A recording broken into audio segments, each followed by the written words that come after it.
I'm collecting my granddaughter after Whelan, ibgisiwi frighten, safsidrin, the riksdaidem. She's 15 years old. I check in with her about her day and she just gives a shrug. After a stretch of quiet, she comes as met that made me events. I never seen Regummand, Kinsarmika 87. I've seen my share of tough times, losses in the phantomine, and mistakes made that I wouldn't want anyone else. I'm collecting my granddaughter after school, and as she gets into the car, there's this expression on her face. It's not sadness or frustration, just a kind of blankness, like the spark inside her has dimmed. She's 15 years old. I check in with her about her day, and she just gives a shrug. I wonder if anything went wrong, and she tells me no. After a stretch of quiet, she comes out with a thought that's stuck with me ever since. She asks, "Grandpa, do you ever get the sense that nothing you do really counts for anything?" My name's George, and I am 87.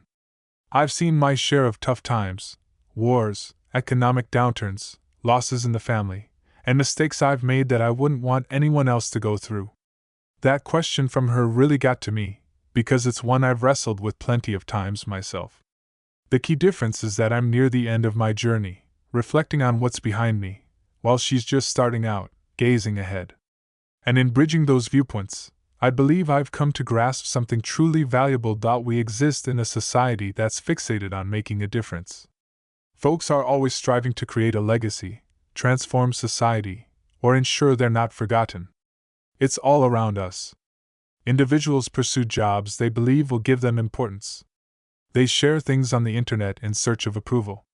They judge their value based on how widely recognized they are. I understand the drive. I truly do.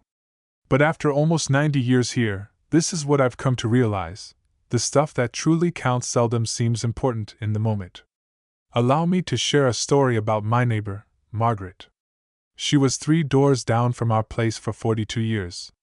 Margaret worked as a teacher, stayed single her whole life, and had no kids. She instructed 3rd graders at the local elementary school throughout her professional years. Upon retiring, they held a little event in the school gym. Perhaps around 30 folks attended.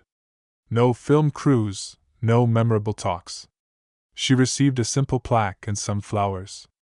A couple of years on, she died peacefully in her sleep. Heading to her funeral, I figured it'd be a small affair. She'd always been reserved and modest. Yet the church was overflowing, with people standing in the aisles, and speakers took turns sharing.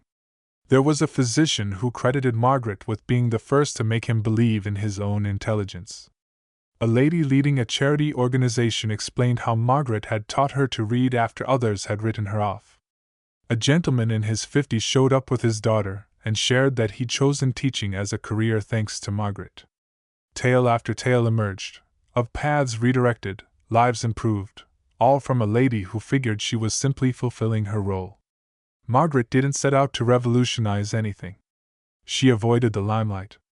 Day in and day out, she arrived and focused on the children right there. She memorized their names. She spotted their difficulties and lingered after hours to guide them through math basics or vocabulary. It wasn't flashy or newsworthy, but the effects of her efforts continued to touch lives generations later, reaching individuals she'll never encounter. I believe we've mixed up our priorities. We assume that counting for something involves visibility, fame, or lasting memory among masses. But reality doesn't operate that way. Existence is shaped by tiny interactions among individuals. A chat that alters how someone sees things. An act of compassion that comes right when a person is on the brink of quitting. Being there despite the hassle. Hearing someone out instead of dominating the talk. These actions don't strike us as major while they're unfolding. They come across as everyday, habitual, simple to overlook. Back when I was 39, I hit a difficult period. My company was faltering. Finances were strained. I was turning to alcohol more often than was healthy, and skimping on rest. I saw myself as a total letdown. One night, I was parked outside a tavern, debating whether to head inside, when a fellow I hardly knew, Tom, tapped on my window. We'd crossed paths perhaps a couple of times prior. He mentioned he was off to grab some coffee and invited me along. Just like that. No dramatic rescue, no scolding, simply coffee. We settled into a booth at a nearby diner for a couple of hours. He didn't probe into my troubles. He avoided offering solutions.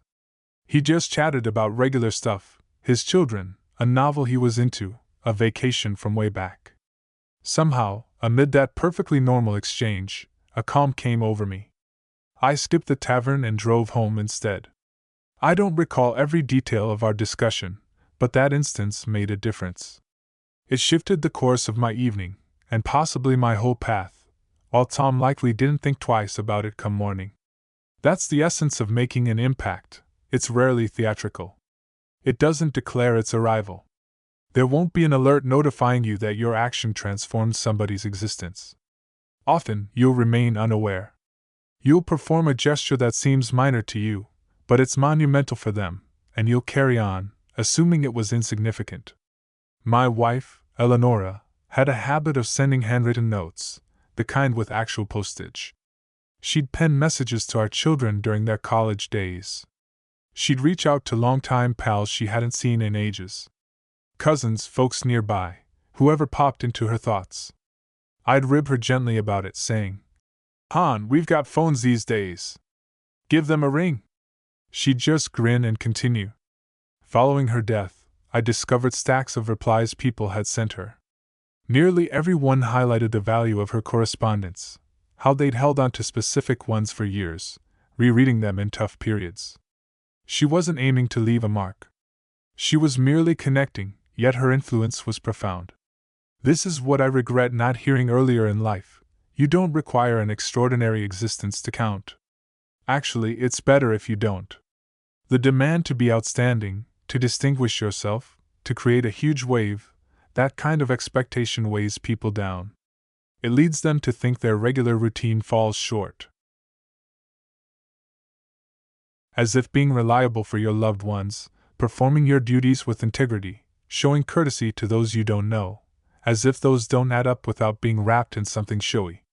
In truth, the glue holding society together comes mostly from folks who fade into obscurity. Moms and dads rising at odd hours for ill youngsters.